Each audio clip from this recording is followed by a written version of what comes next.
What we're going to do is we're going to lay the foundation for all of these sort of behaviors and thoughts that we have that maybe can be toxic to our hearts or toxic to our souls. And they kind of grow over time. Rarely are they like an immediate thing, but they slowly grow over time. Now, I'm going to tell you today, you probably have already realized what we're going to talk about. The content today is one of these that we're going to jump right in. We're going to go pretty deep, pretty quickly on this.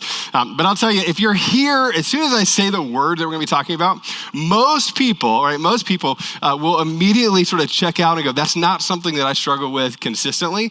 And so I'm going to tell you this. Can I tell you this out of the gate? If that's you, which it would be me, I'm going to ask you to pretend for the next maybe 10 minutes or so that you are a person who struggles with this just so you listen. Because I promise I'll prove to you along the way that most of us do struggle with this. But I would love for you to do this. As we talk about this, the content we're going to talk about today is around envy. And it's not something that most of us kind of go through our day thinking about. But for the vast majority of us, when we peel back maybe 2 or 3 layers from this, envy is something that most of us struggle with to some degree on a consistent basis. And a lot of times we don't even know it. It's like a part of the operating system that sort of slows your sort of like thinking down, your computer down, and it makes life a little bit more difficult than it has to be. But then for many of us, the more that it grows, and this is why we're talking about it, we can grow to be very successful in a lot of the things that we do. And then by the time we actually experience the success that we dreamed about, we get to that point and it feels a little bit more hollow than we assumed that it was going to be. Now, I'll say this out the gate too. Envy is one of these fascinating things that I think has not gotten worse with social media. It's just gotten more clear, I think, with social media. How many of you remember taking an Instagram, like the first couple of Instagram photos that you did? Do you remember this? Anybody remember doing this? I looked back at mine recently and I remember thinking this. They had filters on this. They still do. But the first time I took an Instagram picture was the first time I'd ever thought about like a filter on a picture, right? So I put every filter I possibly could, and I'm completely unrecognizable in those pictures, right? The other thing, I don't know if you did this too, when I got Instagram, I posted like 9 of the pictures back to back. They were the same ones because I didn't realize everybody could see it. So it was like when you first start blogging and you get really embarrassed out the gate. That's how I felt. And I thought about this recently. I was like, we have come now probably 10, 15 years into a generation, all of us, a generation of people who have become very good at creating filters for ourselves, both like visually, but also in most areas of our lives. We've become very good at creating a version of ourselves that is both true and also like a little bit not true. And then what's so fascinating is we've been ingrained in a sort of like, how do I say this well? A culture that feeds into this on a consistent basis, and we just sort of miss the fact that it's a constant thing for most of us. Now, I don't think this is just about the pictures that you post. I certainly don't think this is just about the image that we put online. But I think that mentality continues to permeate most of our life on a consistent basis. Now, this is where we're going to start from today, and that's this. Envy at the core of it is not the problem in and of itself, right? It is the fruit of misplaced trust and a disordered desire, right? So this is where we're going to start out. We're just going to hit right out the gate, right? It is a version of a misplaced trust in God's goodness and his capacity and ability to give you enough good things that you want. And then a disordered desire, and this is what's so fascinating. The disordered desire around this comes from going, hey, I look out and I want more. I want more of the good things. I need more than I currently have. And there's like an unending sort of satisfaction that you have over the course of your life. And what happens is this, it reveals like a break in trust in God. And then on the other side, what it does is it reveals a break in assuming that God has his best for my life, right? Now, I will say this too, and just to be really honest, we're gonna kick this off right out the gate. As soon as we start talking about this, those of you in the room who are highly driven, those of you in the room who are geared towards like continued success and pushing forward and growth, I'll say this. My immediate critique on this is that when it comes to envy, there are people that I admire and it seems like I want to be like, and that helps me grow. And I'll just say this, that's not necessarily a bad thing. This is what we talked about last week. But in all of the good things, we believe that there's an enemy who continually distorts those good things. And as those good things get distorted, it distorts the fullness of our lives. Now, let's go to the next one real quick. We said it's misplaced desire. The other one is this. We don't just envy the thing that people have, right?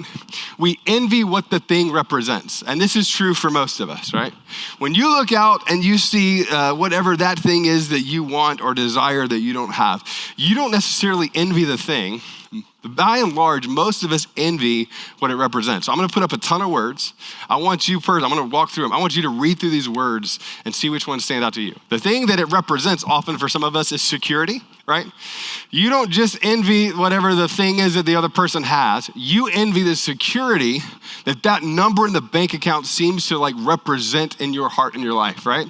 Stability, some of you know this. Some of you grew up in a home that felt like it was unstable at times, right? One of the things I spent a lot of time with this week was reading an article that talks about the effect of instability specifically between the ages of like 5 and 9 years old.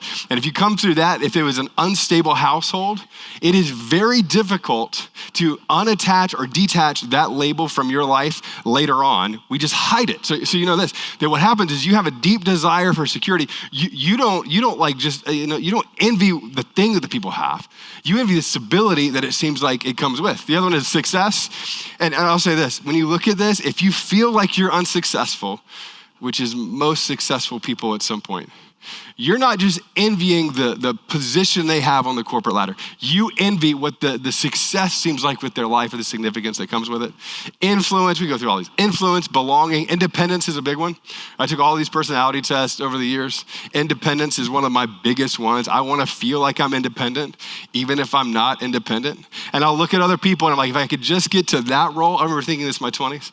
If I could just get to that role that they have, I wouldn't have a they. Do you know what I mean? Like I wouldn't have to submit to a they, and then you realize there's always a they, and sometimes you just marry your they too. You know what I mean? Like you never get away from they. There's always a they. There's never like full independence. So you look at this and you go, there's never just full independence in that way. And you start envying those things. I'll come over here. This is interesting to me too, is the credibility piece, the value, significance, confidence.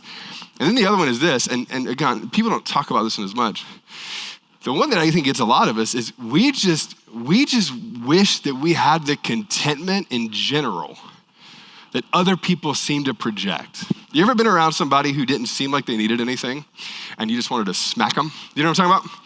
Like, there's a part, you would never say this out loud, but then you saw somebody who was fully content and then something happened, even if it was a minor, and they complained. It was the first time you ever heard them complain. And you were like, oh, I'm so sorry. But in your head, you were like, yes. You know what I mean? There's a little bit of that. Just me? Okay, great. But there's a part of it when you look out and you go like, I sometimes just envy the contentment that other people have, right?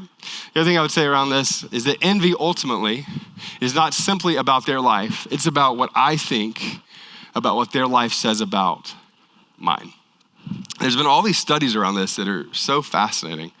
And so much of the studies around our contentment, our enjoyment of life, continuing to feel the things that we want to feel, is that there is a status connection, specifically in the world that we live in, that leads us to a place that goes, I want more, and it's like the infinite more that leaves sort of a gap and a hollowness in our hearts, in our lives. Now, there's a term that's been used in psychology sort of terms. It's called status anxiety, and it really points to the culture in general that we live in, and that's this: that when it comes to growing up, many of us grew up in homes where someone looked at us and said, "You can be anything that you want to be," right? How many of you ever heard somebody say that to somebody else? Anybody? I just always go, yeah, you can be anything that you want to be. And it's always a fascinating thing with this.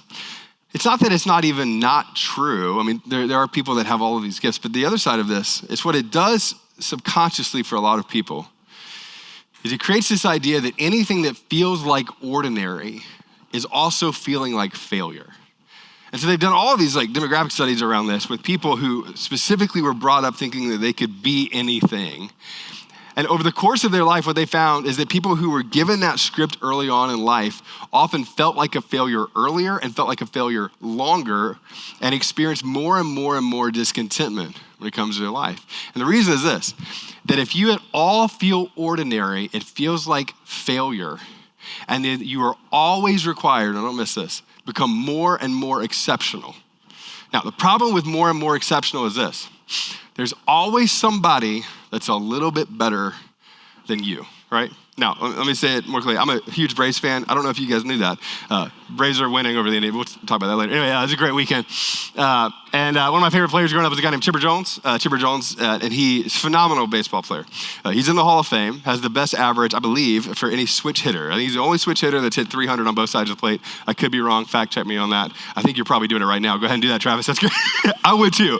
Hey, ChatGPT. I believe that's true. Now, let me tell you though, this is fascinating. I remember being 9 years old, and I was watching an interview with Chipper Jones, and he quotes his dad on this. And here's what his dad told him. He said, anytime that you're not out working on baseball, somebody else somewhere is, and you are falling behind. And I thought about this. I went, oh, that's so good. So you know what I did? I picked up my baseball bat. I went outside. And by baseball bat, I mean wiffle ball bat. But I got outside, and I thought to myself, I'm going to work harder than anybody else. Now, let me tell you this. That's not always bad. The problem is that there's no end goal for that way of living. And here's how you know. Chipper Jones does not have the best average of any player that's ever played baseball.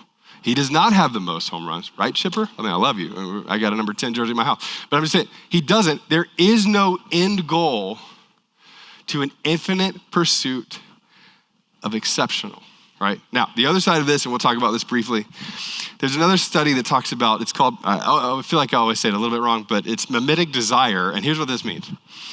There's a version of our culture where everything is pulling you into this sort of like unending exceptionalism, right? And then what happens is we tend at an early age to imitate the people that we most want to be like. Now again, this is the distortion. That's not bad. I'd tell all young leaders that I get to interact with, you need to pick 5 to 7 great leaders and continually ask yourself the question, what would a great leader do? And fill in the blank of who they are and begin to ask yourself what we do with that. The problem is this, and this is what happens consistently in so many different areas of our life. We begin to imitate people, not to become more of who God has called us to be, but to imitate people to experience and have what those people have. And that's a slight distortion and a slight difference. Now don't miss this. And this is so easy to get sort of wrapped into. And that's this. There's a version of you that will always feel continually dissatisfied with what you have and who you are if you're only imitating people to get what they have versus looking over the course of many different people that you admire and asking yourself the question, how do I incorporate those things in my life so that I can be better and run the race that God has called me to run? Now, if you're here and you're not a follower of Jesus, let me say this like super clearly. There is a pursuit and a journey of this that will make you better. But the foundational truth around all of this, and I believe this so deeply, is this, that God has a specific plan for your life that's different than everybody else's. And as long as you move into the imitation sort of game where you find yourself just wanting to be like somebody else so that you can have what that person has and you don't have the foundational question of who are you calling me to be. Let me tell you something. You might get it. You'll just never be fulfilled, right? And so here's kind of the foundational sort of questions or tension that I want you to wrestle with today, and that's this. There are 2 different versions of your future self. And this is where we're going to pick up in the text.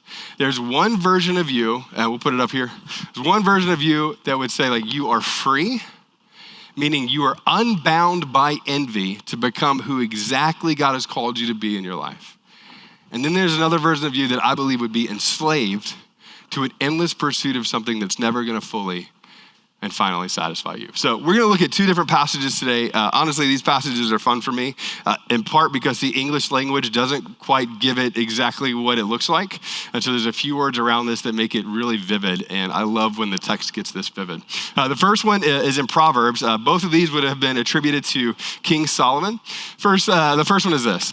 A heart at peace gives life to the body, and this is what he says about envy, right? But envy rots the bones, right? How many of you ever read this passage before knowingly? Anybody ever read this? This is actually attached to a group of sort of Proverbs that this is like nestled in, and it's the least famous of all of them, I think.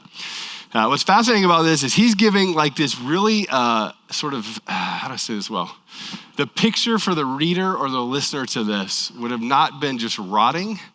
It would have actually been this internal view that you have like this fire inside of you that consumes you and burns up everything in you and hollows you out, right? The image at the end of the day for this person would have been this. As King Solomon writes this to a group, he goes, if you are a person who has envy in your heart, right? It is like a burning inside of you that hollows you out, and the self that you actually have dissipates, right? And so when he writes this is actually the foundational sort of piece to what we look at in Ecclesiastes as he talks about these sorts of things as well. It is literally like a biological image that says it will corrupt every part of you on the inside and then corrupt you on the outside as well. And so he would write this in Proverbs, and then we get this other section of the Bible called Ecclesiastes. I would not read this whole book on a bad day, but I would say if you've never read it, it is a fascinating sort of view about how we view our life. And in chapter 4, he gives like a picture, and then he gives like a story connected to it. Here's what he says in Ecclesiastes chapter 4. He says, and I saw all toil and achievement spring from one person's envy of another. And he said this, and he's giving this like sort of examples of the parts of life that can feel meaningless, but there's meaning in it. He said, this too is meaningless. And then he gives this image, a chasing after the wind, which I didn't know this until recently. I've read this passage a lot over the years. The chasing after the wind is always interesting. How many of you have dogs in the room? Anybody? Do we have any dog lovers in the room? How many of you, come on, yeah, you're proud of your dog. Be proud of your dog. It's pretty great. Yeah. How many of you are cat owners? Anybody cat? We got cat people? How many of you don't like dogs, but you love cats? I am always curious about this. Oh, good, great. Just general animal lovers. How many of you love dogs and hate cats? This is always fun. There it is. Yeah, there it is. That's great. All right, so this is always fun for me. I love this. We had a dog for a while, and I would go watch this dog. He would just go run aimlessly after whatever he thought, right? This is kind of one of the most fascinating things. I watched our youngest, Oliver, the other day. He was cracking me up too. There was like a balloon that he was chasing, and then he got distracted from the balloon and just started chasing something, and we're not sure what. That was kind of my favorite part. Like he was going after something. I was like, it's such a great image. The literal meaning of this particular phrase in the Hebrew language is fascinating because it actually means this. It's actually the herding of wind. It's not just chasing it. Interesting. It's like you are trying to take wind or air and herd it in a specific direction for a reason, right? Chasing after the wind means that there's sort of like this purpose behind what you're doing, that you are trying to herd something that is unherdable, right? You cannot do it, right? The image of someone who is like sprinting full speed to try to chase something and herd something that is not theirs to acquire, right? And the problem with this, as we talked about envy, is this.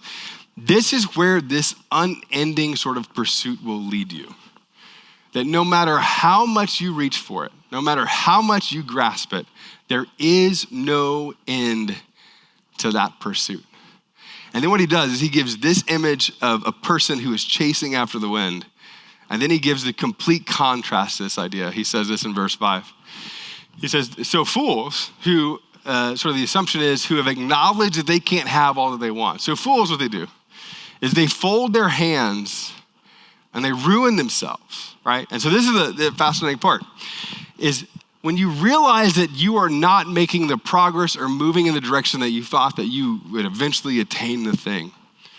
He says, fools, those that are unwise, end up just stop the pursuit altogether. And the assumption that I grew up with was that it's laziness, but I don't think it's that. I actually think the older that I get, it's more about burnout than it is anything else. That you have run and chased and gone as far as you feel like you can go, and you're not even tired and you're not even exhausted. You're just done, right? I mentioned this when we did the series on manhood in particular. There's like a massive like epidemic of men who have been chasing and chasing and chasing.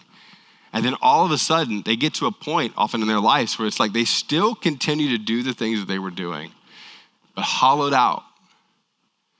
And they don't have the passion anymore. And here's what happens to so many in particular. It's like burnout happens, and then it's not even that you're just tired again.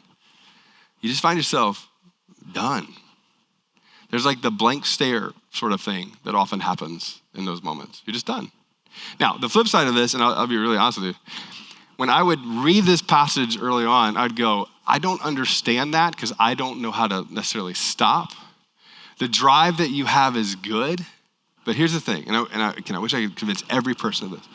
The drive that you have is good, but a drive that is not tethered to what it should be will just leave you running eventually on empty, and you just stop, and you stop experiencing joy.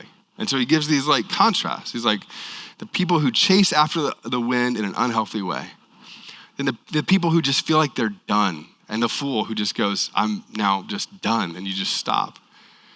And then what he does next is he gives sort of like the solution to the two, and it's not a middle ground, right? Here's what he says. He said in verse 6, he says, so it is actually better one handful with tranquility than two handfuls with toil and chasing after the wind. So I'm going to say this. I didn't teach on this for years, in part, not because I didn't agree with it. I just didn't like it, to be really honest with you. And here's the image that I envisioned for a long time, and that's this. That it feels like I want two handfuls all the time, completely filled, ready to go, right? And what Solomon is saying here, and which is such a beautiful picture, is it's better to have one handful, and then the other image of this, don't miss this, is so powerful. And then the other hand, not connected to the handful. I get the image here that it's almost like an open-handed sort of thing, right? And this is fascinating, which means that there are limits to your life, what you can do, what you can accomplish, how far you can go, and what God has for you. And at 23, that was the worst thing that you could ever tell me, is that there's a limit to what you can and should do. And for some of you in a season of your life, there's a limit to what you could and should do. Now, let me be really clear about this. That doesn't mean there's a limit to what God can do through you. But as long as you're holding on with both hands like this, full hands, you don't have space to do two things. To open the other hand to say, God, what do you want to put here? But even more importantly, to take what's in your hand and distribute it to others. And this is one of those things I would go, you've met the person who's beyond tired and they're just done because they're chasing whatever's next. And you get in a conversation, you ever done this? And they're not rude about it, but everything's just about them. Do you know what I'm talking about? Because they don't have the capacity or margin, I don't miss this, to look out and go, what do I do here? Because both hands are full. And so what Solomon does next is he gives this like picture of what this looks like. He goes on and he says this in verse 8. He said, there was a man all alone. He had neither son nor brother, and there was no end to his toil. Yet his eyes were not content with his wealth. So again, the assumption here is that there's a person who had achieved and garnered the things that they were kind of pursuing.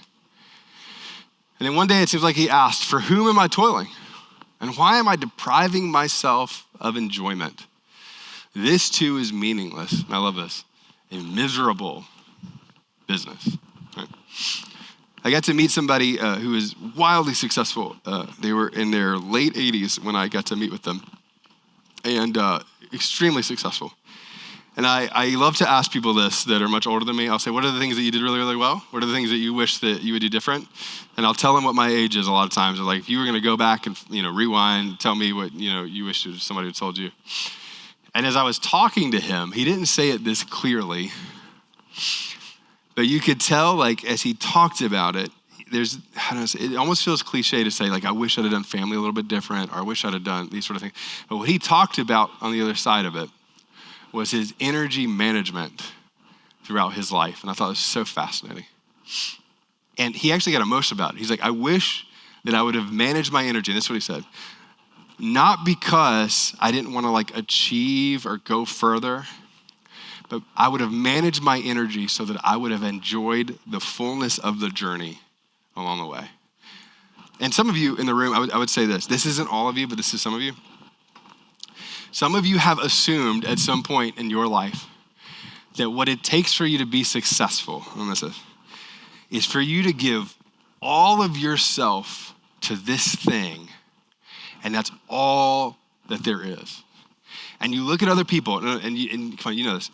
You wouldn't say it out loud, but you think less of people that stop or pause or rest. Can I just tell you something?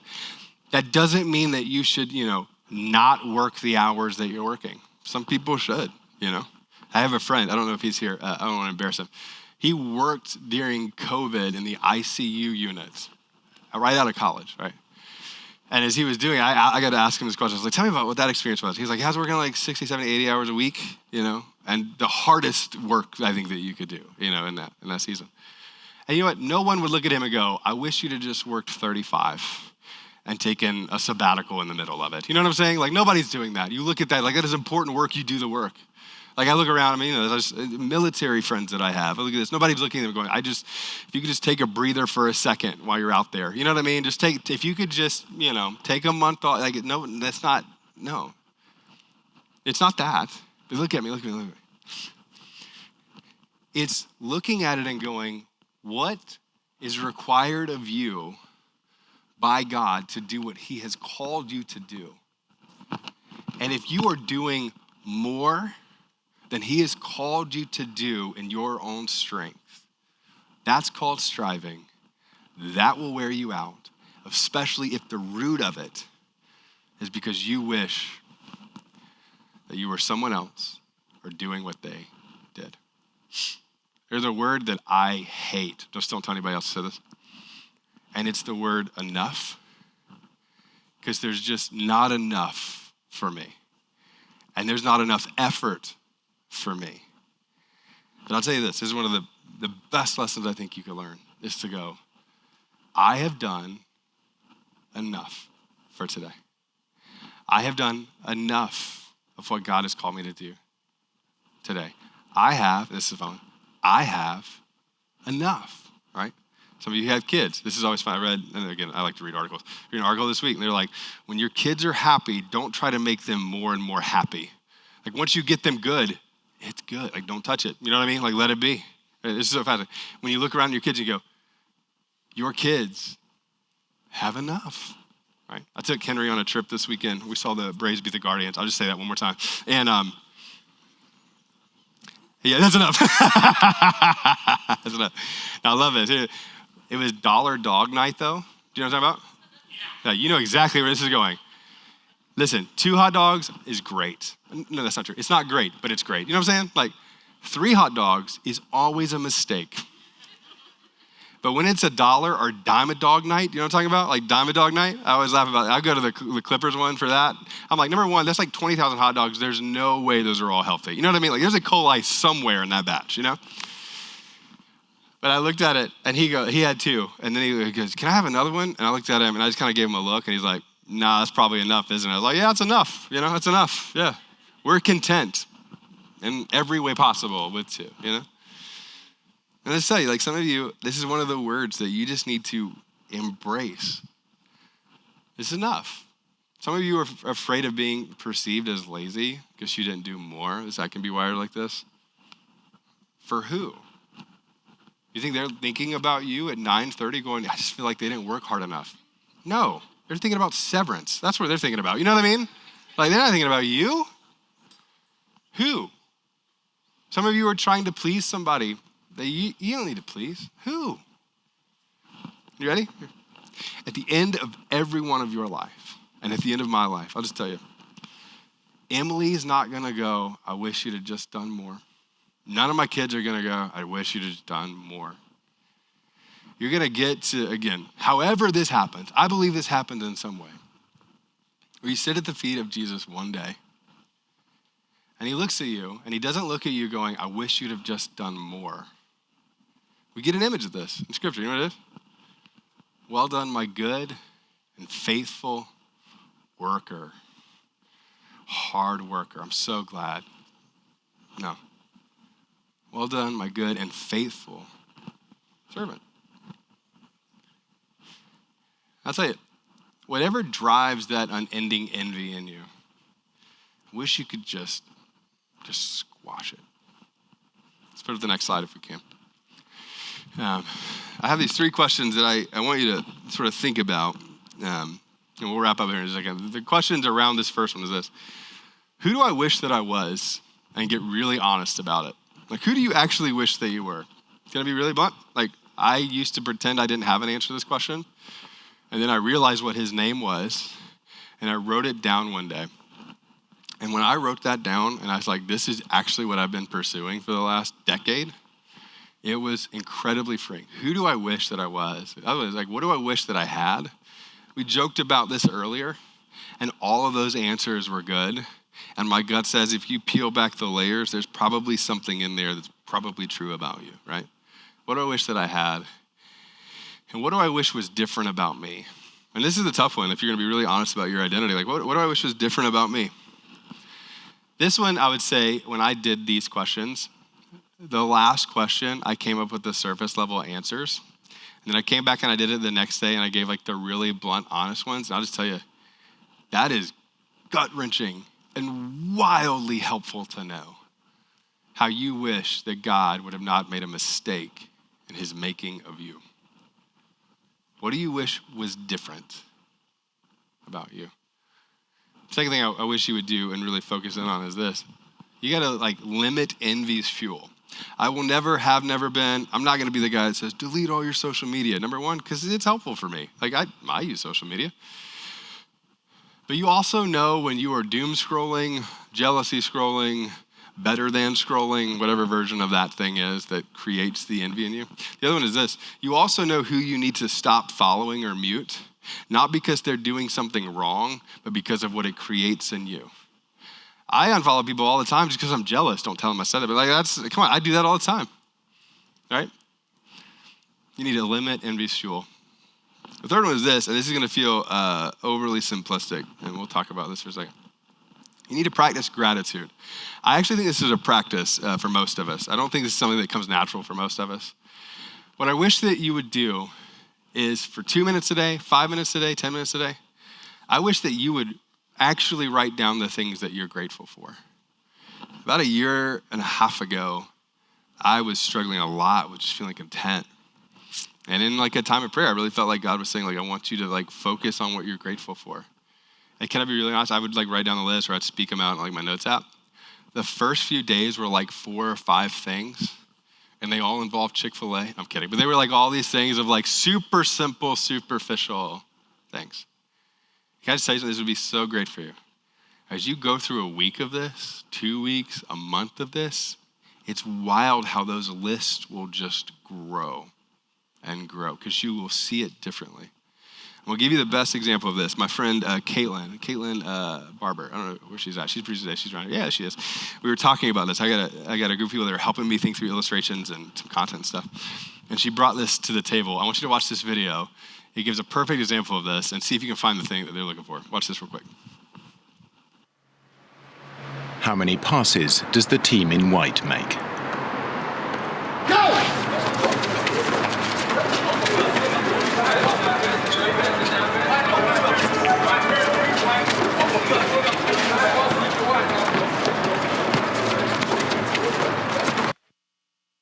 The answer is 13.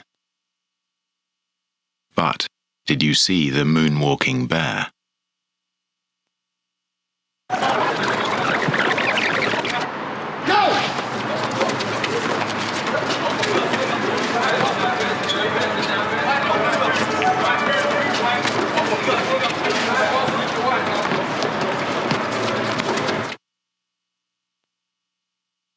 It's a great ending. Just like, it's easy to miss what you're looking for, point of the video. I wish all videos were that succinct, right?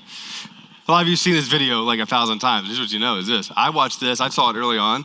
I watched it again and completely missed the bear after seeing it like 20 times like 5 years ago. I was like, oh, I did it again. You know this. There is something that's true about you're going to see what you're looking for. And if you find yourself discontent or specifically envious, when you start practicing gratitude and practice, not being grateful, but practicing gratitude, it will shift all of it. Last thing is this, and this might be the hardest one for some of you. Sometimes it's the hardest one for me, and that's this. You need to celebrate the they or the them, whoever the they or the them is, right? I say this all the time. It is the pushback of what this does to your heart. It is the pushing against what our natural sort of proclivity is to leading and living this way. Is that when something makes you jealous, figure out a way to celebrate the person or the thing that causes you to sense that envy. And I'll tell you, you're gonna go, well, I feel like I'm fake if I'm doing that because I don't mean it. No one cares if you mean it. No one will probably even know, but it will do this. It is like, I don't know the best way to say it, is like taking a hatchet to the chains, and it just frees you. It just frees you when you do that. So you got to celebrate the win. I want to say two things, and then we're going to wrap up. There's a guy named Andy Stanley. He has this great quote around this. This is the sort of bottom line I wish I could just leave you with, and that's this. There's no win in comparison. I used to think that wasn't true, but then I was like, no, that's actually true. I just can't think of one. There's no win in you comparing your life to other people. And this is where we're going to sort of land the plane, and this is where we'll pick up next week. That's this. I always talk about these sorts of sermons, and I would go, well, one of the things that used to bother me is I hear people give these, and they wouldn't always talk about like how they consistently struggled with these things. So if you're going to teach on it, like be real about like where do you struggle with this. And I told you about like a year and a half ago, I struggled with this quite a bit, or some version of this. And some of you heard me tell pieces of the story, maybe not the whole thing. And so what I did is I did the practicing gratitude thing, which is super helpful for me. And then what I did is I started taking time every day to like try to pray this out of my heart. Now, this might sound weird for you, but I grew up in a household where there's like a prayer closet. So especially when I go on dates, my mom was praying. She'd still be praying when I got back. And then she would say, God told me what you did. And I was like, I hope not. Just kidding. And there's all these things. And so, I kind of laugh about that. But we just pray. We believe that God could both change the heart and reshape our lives around this. And I was praying one day about this. And I felt discontent, or I was struggling with some of these things. And I realized this, that starting a church or starting anything in particular, but certainly a church is one of those fascinating things where you just never, there's all these like weird pieces to it. And I always had these like expectations or all these things I was going to shift. And I just couldn't quite get there, just be like, I don't know if you like, I just couldn't quite breathe through it. And I was driving and I was praying. And I got this like really clear image that was super helpful for me. And hopefully it's helpful for you. Many of you are called to do extraordinary things. I do believe that God has a unique and specific plan for every person's life. I do. And anytime you get outside of the lane that God has called you to be in, or you drift into a version of imitation, or you drift into a version of just wanting something that's not yours to have, you will be discontent. And what's fascinating for me about a year and a half ago is like that was this thing for me. Our whole church, like starting a church was that for me. I just couldn't find contentment in it. So I'm praying one day, and I got this image, and it was a very specific image. Emily shot this picture of me and Henry. Now, you're going to say all, or you should say all after I show it to you. And then afterwards, I'm going to tell you why it's not all, which is kind of fun. So this is a picture of me and Henry. We were in Traverse City, Michigan. I was doing this for the first time, and that's building a table. And by building it, I mean fixing a table from IKEA. And by fixing it, I mean it wasn't broken. I was just trying to do a little bit with it. So that's what I was doing. And Henry, with his backward like baseball hat, was standing there in like a onesie. And he's just like watching me do the thing. Do you know what I'm talking about? He's just like watching me sort of try to fix it. I had all my tools out, 6 of them, and they were all there. And he's just like watching me like full on, and he see his binky is there. And he just kind of like watching me do it. And so I'm working on this, and finally I did this. I was like, hey buddy, you want to come help me, right? Now, if you're a parent, you know this. You don't always say that because it's going to take you about 9 times as long to do it. Do you know what I'm saying? Like I felt that. And but I asked him to come over there. And he was so fascinating. He walks over, and with the fullness of all you would have thought the man invented the table. You know what I mean? Like he walked over fully confident on how he was going to do the thing. He walks over, he grabs the tools. I'm kind of laughing. It ends up being like an hour and a half of us fixing like these 3 legs on a table. Now, it might have taken me that long to do it by myself. But anyway, there's that. We were working on this table. As I'm praying about this contentment thing, here's what came to me. And this is what was just the image that I use that is so helpful for me. Is that whatever it is that God has called you to do, whatever it is that God has led you to do, he has led you to do it because he enjoys doing this with you. He's not asking you to work for him. He's not asking you to do all the heavy lifting. He's not asking you to just end your life to do this thing in that way. He's not asking that. He is a father who invites his children into the work of building and creating and doing things in the world with him. And I'll tell you this was so fascinating. He doesn't need you. He's invited you into whatever work that he's called you to because he enjoys it with you and he wants you to enjoy him. And so when you go to work and you're like, I don't know about this, or you're just like exhausted, you get to do this with him. For those of you who have put aside the calling that he's actually put on your life to go do something else because it feels safer, there's more security, and you really envy these things and you're drifting over there, he's like, no, come and let's do this work together. For those of you who wish that you were running in another lane, I would just say this. God wants you to enjoy him. There's a book by John Piper, which I don't recommend all of his books, but there's one which talks about being a Christian hedonist and that followers of Jesus just find such joy in doing the work with their Father. And I would just say this. If there's a part of you that is doing those things, you get to just rest in the fact that God has called you to do something specific. He wants you to do it with him, and he wants you to enjoy the process. Let me pray for us. Father, we thank you so much for these truths. We thank you for King Solomon, how all of that got written down and transferred to us so many years later, and that even these timeless truths are true in 2025 for most of us. Now, for the person in the room who has this like low-level sort of envy, and they recognize that it might be hurting them, but they don't realize it's like hollowing them out, God, I pray that you would help them to just see what it is. Those questions that we talked about earlier, God, like figuring out who they are and who do they wish that they were, and what do they wish that they had. Father, I ask that you would help them to answer those things honestly and then bring that to you so that you can do what only you can do, and that's redeem even the most broken parts of our mind and our heart and our spirit. Father, I pray that we wouldn't chase after the wind, but we would really just rest and pursue what you've called us to pursue, that there would be an ease to it. There would be like working with our Father who enjoys doing that with us. Father, we thank you so much for allowing us to experience the life that you've given us. And I pray in the moments when we feel discontent or we feel jealous or we try to run into other spaces, God, that you would bring us back and that you would help us to find enjoyment with you. So in Jesus' name we pray. Amen.